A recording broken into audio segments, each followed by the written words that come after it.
प्यारे बच्चों, स्वागत है आपका हमारे YouTube चैनल स्मार्टर स्कूलिंग में। आज हम हिंदी ग्रामर में अल विराम चिन्ह पढ़ेंगे जो कि 5वीं कक्षा के स्तर का है। तो चलिए शुरू करते हैं। विराम चिन्ह। विराम चिन्ह का अर्थ क्या होता है?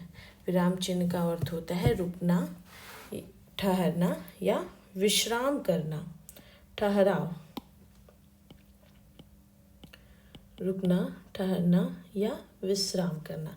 जिस प्रकार हम चलते समय हम लगातार चलते नहीं हैं, कुछ देर रुकते हैं या विश्राम करते हैं, उसी तरह हम भाषा को लिखते समय ठहराव को प्रकट करने के लिए या विश्राम को प्रकट करने के लिए जिस चिन्ह का प्रयोग करते हैं उसे विराम चिन्ह कहते हैं।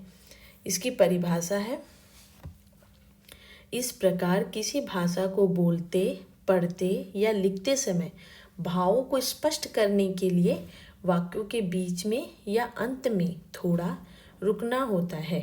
रुकने का संकेत देने वाले लिखित चिन्ह क्या कहलाते हैं? विराम चिन्ह कहलाते हैं। जैसे हम यहाँ एक एग्जाम्पल से आपको समझाते हैं। रुको, मत जाने दो।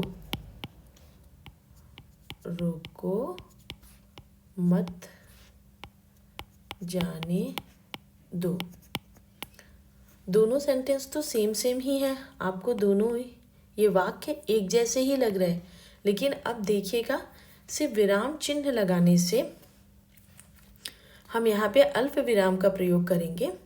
विराम चिन्ह लगाने से देखिए कैसे दोनों के अर्थ बदल जाते हैं। पहले में मैंने विराम चिन्ह, अल्प विराम, अभी हम पढ़ाएंगे विराम चिन्ह के प्रकार को, तो उसमें आपको अल्प विराम समझ में आ जाएगा। रोको के बाद लगाया है और दूसरे वाक्य में विराम चिन्ह मत के बाद लगाया है। अब देखिए, इसको पढ़िए। रोको, मत जाने दो। मतलब इसका अर्थ हो गया, रोको, उसे जाने मत दो। जाने न जाने के लिए ये सेंटेंस कह रहा है कि जाना नहीं है, और दूसरे सेंटेंस में है रोको मत जाने दो, यानी जाने दो उसे, जो जा रहा है उसे जाने दो, उसे रोको मत, उसे रोकने की ज़रूरत नहीं है। इसमें इस तरह का भाव, इस तरह का सेंस निकल के आ रहा है। और पहले वाले में आ रहा है रोको, यानी उसे रोक लो, मत जाने दो, उसे जाने मत दो, उसे यहाँ रुकना ही है, रोक लो। और दूसरे में है रोको मत जाने दो, मतलब उसे मत रोको, उसे जाने दो। तो देख रहे हैं, एक ही जैसे ये वाक्य होने के बावजूद दोनों वाक्य सेम है, शब्द सेम है, सिर्फ विराम चिन्ह का स्थान बदल जाने से पूरा अर्थ बदल जा रहा है। उसी तरह विराम चिन्ह का आपको महत्व समझ में आ गया होगा कि विराम चिन्ह का क्या महत्व होता है भाषा को बोलते, पढ़ते और लिखते समय। विराम चिन्ह के प्रकार, अभी आते हैं विराम चिन्ह के प्रकार पे। विराम चिन्ह निम्नलिखित प्रकार के होते हैं। पहला, पूर्ण विराम। पूर्ण विराम का जिसे कहते हैं फुल स्टॉप। पूर्ण विराम को इंग्लिश में कहते हैं फुल स्टॉप। जैसे वाक्य पूरा होने पर पूर्ण विराम, पूर्ण विराम का सिंबल यहाँ पे ये है, पूर्ण विराम लगाया जाता है। जैसे रोहन सो रहा है, मैंने खाना खा लिया है, मैंने खाना खा लिया, ये वाक्य पूरा हो गया। वह स्कूल जा चुका है, तो यहाँ पे पूर्ण विराम लगता है। इस तरह से आप कई उदाहरण अपने से बना के लिख सकते हैं। दूसरा है अल्प विराम। अल्प विराम को इंग्लिश में कॉमा बोलते हैं, COMMA, कॉमा। इसका ये चिन्ह ये है, बोलते या पढ़ते समय हम जहाँ थोड़ी देर के लिए रुकते हैं वहाँ अल्प विराम होता है। अल्प विराम थोड़ी देर रुकना पड़े, ज़्यादा नहीं। जैसे एक ही प्रकार के शब्द को अलग अलग करने के लिए। पहला है इसमें क, जैसे रमन बाजार से दूध, ब्रेड, फल और सब्जी लाया। अब ख है हाँ या नहीं के बाद। हाँ मैं भी चलूँगा, नहीं मैं नहीं जाऊँगा। जैसे रोको मत जाने दो, रोको मत जाने दो। वैसे ये है, इसमें अल्प विराम दो प्रकार का होता है। जैसे एक ही तरह के शब्द हो, पहला एक ही प्रकार के शब्दों को अलग करने के लिए, जैसे दूध के बाद कॉमा, ब्रेड के बाद कॉमा, फल और सब्जी। जैसे राम लक्ष्मण सीता और हनुमान सभी भगवान के रूप हैं। तो इस तरह से आप अलग अलग एग्जाम्पल देके अल्प विराम, अल्प मतलब थोड़ा ही होता है, तो बोलते समय जहाँ हम थोड़ी देर के लिए रुकते हैं उसे क्या कहते हैं, अल्प विराम। इसमें भी ये दो प्रकार का होता है। क ख करके लिख देते हैं, एक ही प्रकार के शब्दों को अलग अलग करने के लिए। जैसे दूध, ब्रेड, फल और सब्जी, दो तीन शब्द ऐसे दिए हों तो उनको अलग करने के लिए। और दूसरा होता है हाँ या नहीं के बाद। हाँ देखिए यहाँ पे लगा है हाँ मैं चलूँगा, नहीं मैं नहीं चलूँगा। अब तीसरा है विराम चिन्ह में तीसरा प्रकार है प्रश्न चिन्ह। प्रश्न चिन्ह का प्रयोग कहाँ होता है, प्रश्न पूछते या लिखते समय। प्रश्न पूछते या लिखते समय वाक्य के अंत में प्रश्न चिन्ह का प्रयोग होता है। ये बहुत आसान है, आप लोग जानते हैं। जैसे आपका नाम क्या है, प्रश्न। आप कहाँ रहते हैं, जैसे लगे कि आपसे सवाल पूछा जा रहा है। कहाँ रहते हैं, आपके स्कूल का नाम क्या है, आप कौन सी कक्षा में पढ़ते हैं। जहाँ कि आपसे प्रश्न किया जाए और आपको उत्तर देना हो तो वहाँ पे क्या कहते हैं, प्रश्न चिन्ह का प्रयोग करते हैं। विराम चिन्ह में तीसरा प्रकार है प्रश्न चिन्ह। जैसे ताजमहल किसने बनवाया, इस तरह के क्वेश्चन को इसे इंग्लिश में क्वेश्चन वाले क्वेश्चन मार्क कहते हैं। विराम चिन्ह में चौथा प्रकार है विस्मयादिबोधक चिन्ह का। विस्मयादिबोधक चिन्ह कब लगाते हैं, जब हमें इमोशंस माने भावों को हम जब प्रकट करते हैं, से आश्चर्य हो गया, खुशी हो गई, घृणा हो गया, दुख है आदि को भाव प्रकट करने के लिए इस चिन्ह का प्रयोग किया जाता है। जैसे ये इसका इस तरह से इस चिन्ह को दर्शाते हैं। इसको इंग्लिश में इंटरजेक्शन कहते हैं। इंग्लिश में क्या कहते हैं विस्मयादिबोधक को,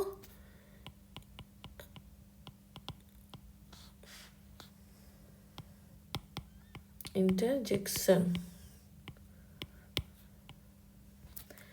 अरे, जैसे अरे उसे एग्जाम्पल है, इसे उदाहरण है, अरे उसे बहुत चोट लग गई। अरे के बाद यहाँ पे वो विस्मयादिबोधक चिन्ह नहीं लगा है, अरे यहाँ पे ये चिन्ह लगाना, उसे बहुत चोट लग गई। तो इसमें क्या है, दुख का भाव प्रकट हो रहा है।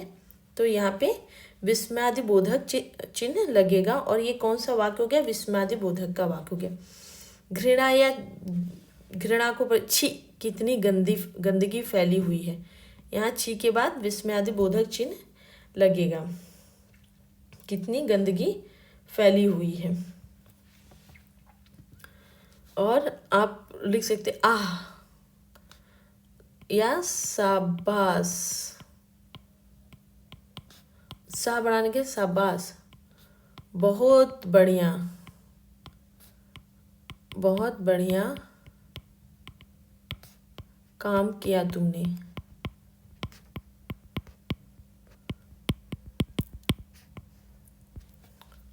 या फिर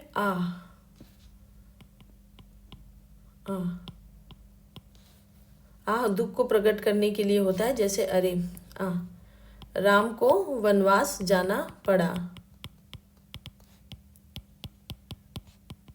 इस तरह के और भी उदाहरण आप अपने से लिख सकते हैं। फिर पांचवा जो विराम चिन्ह है वो है उद्धरण चिन्ह। उद्धरण चिन्ह को क्या, उद्धरण चिन्ह जब किसी की बात को ज्यों का त्यों कह दिया जाए, जैसा कहा है उसने उसको उसी के शब्दों में कह दिया जाए, तो वहाँ पे होता है उद्धरण चिन्ह। ये कॉमा के जैसे होता है, ऊपर 2 इन्वर्टेड कामा होते हैं, इन्हें बोलते हैं इन्वर्टेड। अंग्रेजी में इसे बोलते हैं इन्वर्टेड कामा, इन्वर्टेड कॉमा। जब कहने वाले के कथन को ज्यों का त्यों, कहने वाले के कथन को ज्यों का त्यों लिखते हैं तो इस चिन्ह का प्रयोग करते हैं। जैसे सुभाष चंद्र बोस ने कहा था, यहाँ पे देखिए उद्धरण चिन्ह है, तुम मुझे खून दो मैं तुम्हें आज़ादी दूंगा। और जैसे इसमें, और आप किसी का भी अपने पार्ट में भी ले सकते हैं, हिंदी की पार्ट में से, जैसे अभी कोई भी पार्ट ले लीजिए, उसमें जैसे राम ने कहा था तुम स्कूल क्यों नहीं आते हो, तो अगर किसी की बात को ज्यों का त्यों आप कहोगे तो वहाँ पे क्या होगा, उद्धरण चिन्ह। इसे इंग्लिश में इन्वर्टेड कामा कहते हैं। और छठवां है योजक चिन्ह। 2 शब्दों को जोड़ने के लिए इस चिन्ह का प्रयोग किया जाता है, जिसे कहते हैं योजक चिन्ह।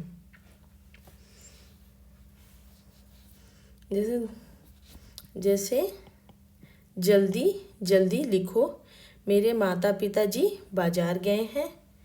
और शब्द मैं बता दूं जिनके बीच में ये योजक चिन्ह लगते हैं, जैसे सुख दुख हो गया, योजक चिन्ह लिखिएगा, सुख दुख, लाभ हानि, जैसे विपरीतार्थक जो शब्द होते हैं उनके बीच में भी योजक चिन्ह लगता है, जैसे दिन रात, यश अपयश,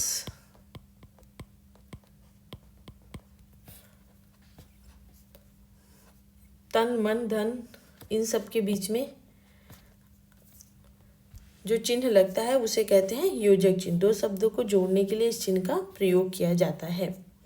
जैसे आप लिख सकते हैं हमारे माता पिता हमारे सुख दुख के साथी होते हैं। लाभ हानि का आप वाक्य प्रयोग में ला सकते हैं, जब हम कोई व्यवसाय करते हैं तो उसमें लाभ हानि तो सहना ही पड़ता है। दिन रात के लिए कर सकते हैं, दिन रात तो प्रकृति का नियम है, लोगों की आदत कभी यश तो कभी अपयश लगाने की होती ही है। तो आज हमने जो पढ़ा वो विराम चिन्ह के बारे में पढ़ा, विराम चिन्ह के अर्थ को समझा, विराम चिन्ह के परिभाषा को जाना, विराम चिन्ह के प्रकार को जाना।